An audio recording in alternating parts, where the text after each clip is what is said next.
Ciao, io sono Davide e questo è il mio canale. Saliamo in sella e andiamo a farci un giro.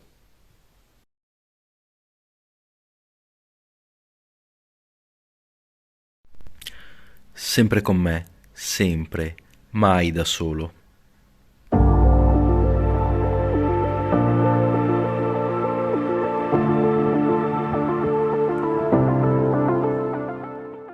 Domenica 29 gennaio mi ritrovo con i compagni di squadra per una piacevole pedalata tra la campagna veneta. La nostra destinazione è Piazzola sul Brenta e i laghetti della ciclovia del Brenta per trascorrere in compagnia qualche ora pedalando lungo argini e piste ciclopedonali lontane da traffico o rumori. Dopo aver formato il gruppo non ci resta che partire e incominciare a pedalare.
Attraverso la campagna veneta, nel 1930 nasce una linea ferroviaria per usi civili e militari che unisce la città di Treviso ad Ostiglia.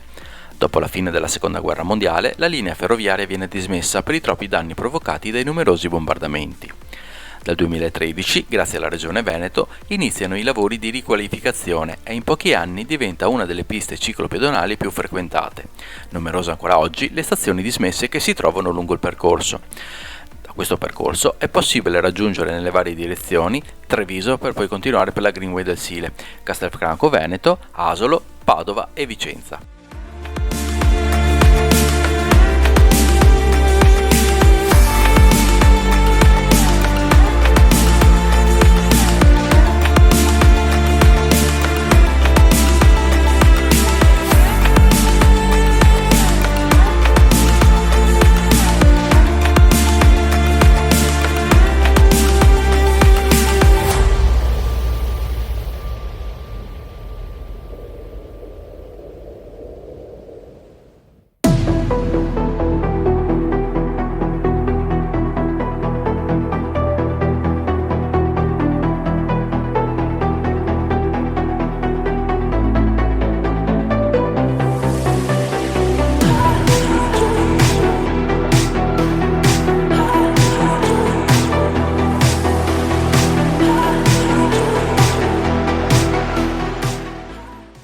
Nel 2017 viene inaugurata quest'opera urbanistica che attraversa il fiume Brenta.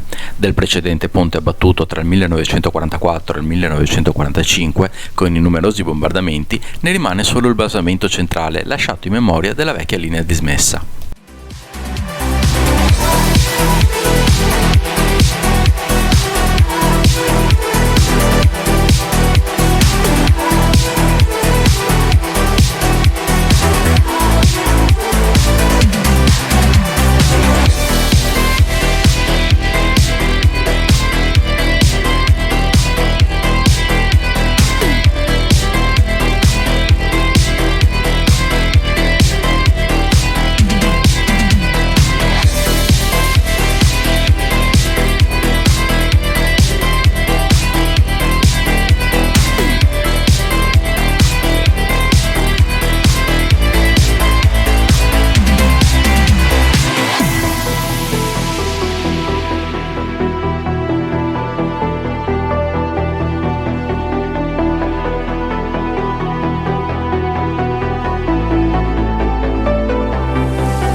anche questo giro si è concluso, giornata passata in bella compagnia, dove non sono mancate chiacchiere e risate. Ora non ci resta che andare a casa e dopo una doccia calda rifocillarsi con un bel pranzetto. Se il video vi è piaciuto lasciate un pollice in su e scrivete un commento. E se vi va iscrivetevi al canale. Alla prossima, ciao!